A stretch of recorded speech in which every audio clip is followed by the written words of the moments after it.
नमस्कार मित्रांनो, तुम्हाला माहिती आहे का, गुढीपाडव्याच्या दिवशी गुढी चुकीच्या पद्धतीने उभारली तर त्याचा शुभ परिणाम मिळत नाही असं शास्त्रात सांगितलं आहे. खूप लोक गुढी उभारतात, पण योग्य विधी, मंत्र आणि वेळ माहीत नसल्यामुळे त्याचा पूर्ण लाभ मिळत नाही. म्हणून आजच्या या व्हिडिओमध्ये आपण जाणून घेणार आहोत, गुढी कशी उभारावी, कोणता मंत्र म्हणावा, गुढीची पूजा कशी करावी आणि गुढीपाडव्याचा खरा आध्यात्मिक अर्थ काय आहे. हा व्हिडिओ शेवटपर्यंत नक्की पहा, कारण यातली माहिती प्रत्येक हिंदू घरासाठी खूप महत्त्वाची आहे. गुढीपाडवा हा आपल्या हिंदू संस्कृतीतील अत्यंत पवित्र आणि आनंदाचा सण आहे. हा दिवस म्हणजे हिंदू नववर्षाची सुरुवात. चैत्र महिन्याच्या शुद्ध प्रतिपदेच्या दिवशी हा सण साजरा केला जातो. पुराणांमध्ये सांगितलं आहे की याच दिवशी ब्रह्मदेवांनी सृष्टीची निर्मिती केली. तसेच असा विश्वास आहे की भगवान श्रीरामांनी रावणावर विजय मिळवून अयोध्येत प्रवेश केला. त्या विजयाच्या आनंदात लोकांनी घरावर ध्वज उभारले आणि त्याच ध्वजाला पुढे गुढी असं नाव मिळालं. म्हणून गुढी ही फक्त एक सजावट नाही, ती विजयाचं, समृद्धीचं आणि शुभतेचं प्रतीक आहे. गुढीपाडव्याच्या दिवशी गुढी सकाळी सूर्योदयानंतर उभारणे अत्यंत शुभ मानले जाते. साधारणपणे सकाळी 6 ते 10 वाजेपर्यंतचा वेळ उत्तम मानला जातो. या वेळेत गुढी उभारली तर घरात सकारात्मक ऊर्जा, सुख आणि समृद्धी येते, असा धार्मिक विश्वास आहे. आता प्रश्न येतो, गुढी कशी उभारावी. सर्वप्रथम घर स्वच्छ करावं. दारासमोर सुंदर रांगोळी काढावी. त्यानंतर एक लांब बांबूची काठी घ्यावी. त्या काठीवर नवीन किंवा रेशमी कापड उलट्या दिशेने बांधावं. हे कापड म्हणजे विजयाचा ध्वज मानला जातो.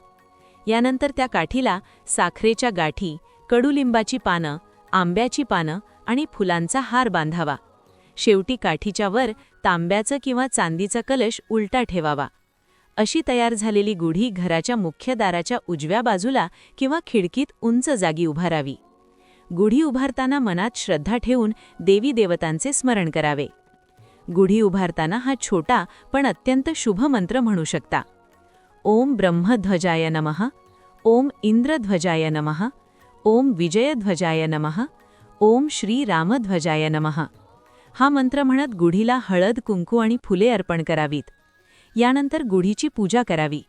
गुढीसमोर एक तेलाचा किंवा तुपाचा दिवा लावावा. फुले अर्पण करावीत आणि नैवेद्य म्हणून गोड पदार्थ, साखर किंवा पुरणपोळी ठेवावी. त्यावेळी मनापासून प्रार्थना करावी, हे देवा, या नवीन वर्षात आमच्या घरात सुख, समृद्धी, आरोग्य आणि शांती नांदो. गुढीपाडव्याच्या दिवशी अजून एक खास परंपरा आहे, ती म्हणजे कडुलिंब आणि गूळ खाणे. याचा अर्थ असा सांगितला जातो की जीवनात गोड आणि कडू असे दोन्ही अनुभव येतात आणि आपल्याला दोन्ही स्वीकारून पुढे जायचं असतं. आयुर्वेदाच्या दृष्टीनेही कडुलिंब शरीरासाठी खूप लाभदायक मानला जातो.